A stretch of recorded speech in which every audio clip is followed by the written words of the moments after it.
Quiero invitar al escenario al vicepresidente ejecutivo de la Fundación Encuentro del Futuro, Guido Girardi.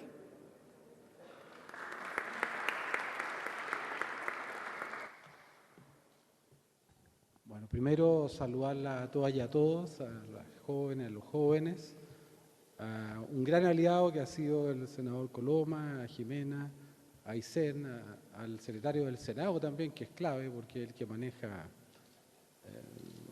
todo lo que al final importa aquí. Entonces también gracias a Raúl, gracias a los equipos que han estado trabajando y a todas las jóvenes y jóvenes que son protagonistas en esto. ¿Qué me pasa a mí en una instancia como esta?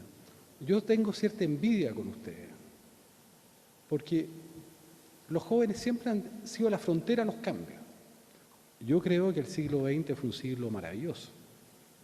Y el XIX, ¿por qué pasamos de monarquías, pasamos de un mundo? Piensen que no habían antibióticos, la gente se moría.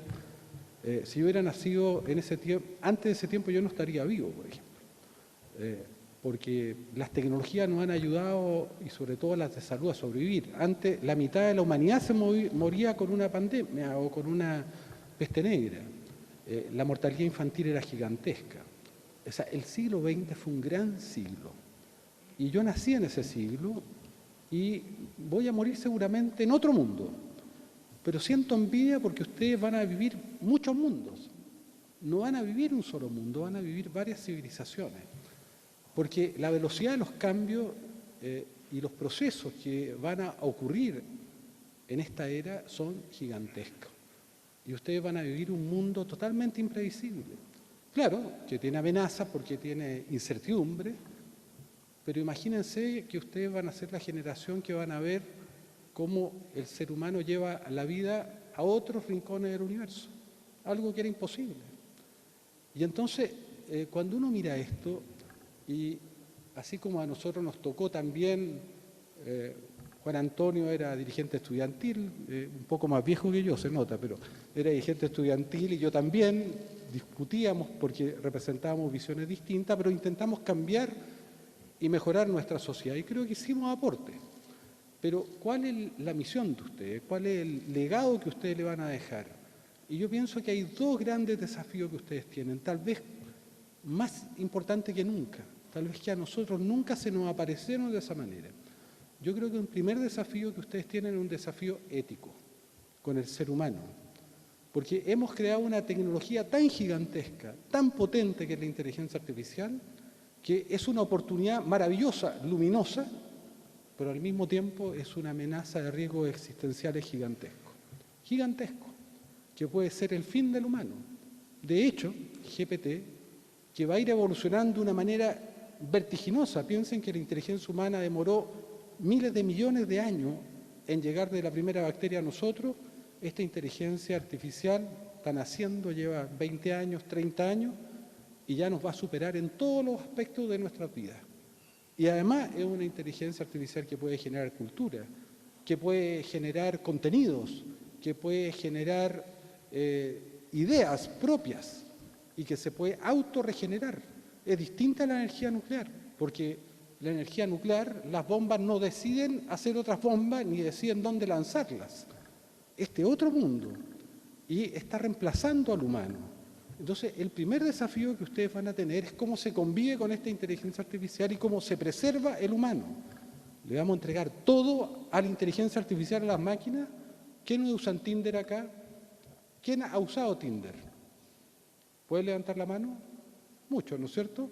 Bueno, imagínense, Tinder empieza a reemplazar al humano, lo más propio, profundo del humano, que es el amor, se lo entregamos a una máquina. Vamos a ir entregándole cada vez más nuestras competencias a las máquinas. ¿Hasta dónde le vamos a entregar competencias? El metaverso es entregarle todo. Es decir, que un algoritmo diseñe tu vida, construya emociones, sentimientos, pensamientos, y a lo mejor vamos a perder esas capacidades. Ustedes no, yo me sabía 100 números de teléfono antes, hoy ya no me sé ninguno. Yo siempre digo, no sé llegar a ninguna parte sin uso Waze. Antes yo era un experto para llegar a cualquier lugar, porque todas esas tecnologías nos hacen perder capacidades. Entonces, yo creo que el primer desafío ético, o el más importante, es decidir qué humano queremos ser y qué queremos preservar del humano. Esa va a ser una tarea gigantesca a ustedes. Con GPT A futuro ustedes no van a saber si están hablando con un humano o con una máquina. No van a saber. No van a saber si un cuadro, una pintura es de un humano o una máquina. No van a saber si un texto es de un humano o una máquina. ¿Tiene importancia? Por supuesto que tiene importancia. Entonces, ese primer desafío. También tiene un desafío ético el cambio climático, que es la otra amenaza existencial gigantesca.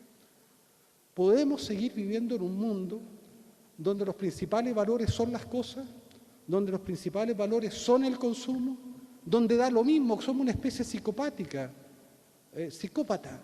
Estamos esclavizando a todo el resto de los seres vivos, no tenemos empatía por los otros seres vivos. Yo encuentro que es una psicopatía, cuando uno no tiene empatía por otro ser vivo, un poco psicópata. Y los humanos hemos sido un poco psicópatas, estamos exterminando a otros seres vivos que tienen derecho a habitar el planeta, pero que además son fundamentales para nuestra propia vida. Y son desafíos éticos. Entonces, yo digo primero, ustedes van a tener que justamente levantar estas propuestas, levantar esta idea y ponerlas en acción. Con Juan Antonio y con Jimena hicimos la primera ley mundial de neuroderecho para proteger el cerebro, porque el campo de batalla del futuro es el cerebro. De ahí nos van a extraer los datos, de ahí se intenta cambiar las conductas de las personas. ¿Y saben qué? Es un modelo mundial. Ya España, ya México, ya Brasil nos están pidiendo apoyo porque van a hacer las mismas leyes que nosotros y es una discusión mundial. Podemos cambiar y podemos mover la aguja en temas que son fundamentales de la soberanía, la libertad y la autonomía del humano, que van a ser los grandes desafíos, porque al mismo tiempo, como decía, la inteligencia artificial nos ofrece oportunidades gigantescas. El segundo tema, y con esto termino para que no se pongan nerviosos, es lo político. Hay que recuperar la política, en el buen sentido de la palabra, porque todas estas tecnologías son propietarias, no son tecnologías que nacen de los estados, ni de la universidad, ni de bienes comunes, son propietarias, son privadas, provienen de empresas privadas. Piensen que quién está generando GPT, quién está yendo a Marte, quién está desarrollando todos los avances en biotecnología que va a cambiar el mundo. Piensen que hoy día con CRISPR-Cas9 ustedes pueden reemplazar la evolución, que demoró miles de millones de años, porque pueden intervenir los genes y cambiar algo que antes demoraba millones de años en producirse.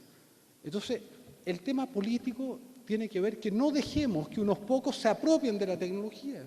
No dejemos que unos pocos sean dueños del mundo. No puede ser que los chinos y las plataformas americanas sean dueños del mundo, con una visión un tanto autoritaria y la otra con una visión que no cree en el humano, que dice que hay que superar el humano, que no tienen que haber instituciones.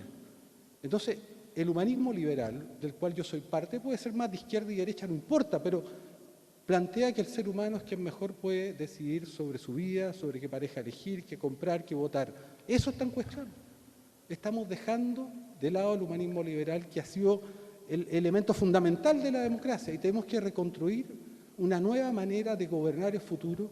Tenemos que recrear las instituciones. Miren, nosotros creamos instituciones, defendimos instituciones, parlamentos, partidos políticos, están obsoletos. Ustedes van a tener que repensar las instituciones o si no, no va a haber pilotaje democrático del futuro. Tienen que llevar los derechos humanos y las leyes también al mundo virtual, porque existen en el mundo analógico, pero una vez que entran en las redes sociales, se extinguen. Y un mundo virtual sin regulaciones, sin normas, es la ley de la selva. Es como si yo sacara los semáforos, el caos. Ese mundo no es el mejor mundo. Entonces, yo le digo, claro, todo esto parece gris, pero también les quiero decir que si logramos hacer eso, logramos poner ética, logramos tener nuevamente una soberanía democrática en la sociedad sobre estas tecnologías y recuperarlas para el bien común, creo que puede ser un mundo muy luminoso. Pero además Chile, ustedes están sentados en un país que es una mina de oro y de diamante. Este país va a salvar el planeta. Ustedes van a ser salvadores del planeta, porque tienen el litio, tienen el cobre para la electromovilidad, tienen el hidrógeno para reemplazar los combustibles fósiles en todo el mundo, tienen el océano más productivo del planeta para alimentar al planeta, porque los sistemas agrícolas no lo van a poder hacer. O sea, también siéntanse parte de un legado, que hay una oportunidad gigantesca. Y tenemos que cambiar la conversación. La conversación del país no puede ser todo malo. Yo miro las redes, puro crimen, pura violencia. Esa conversación mata. Esa conversación del miedo mata. Si ustedes no logran y no logramos cambiar la conversación por una conversación luminosa, no va a haber futuro.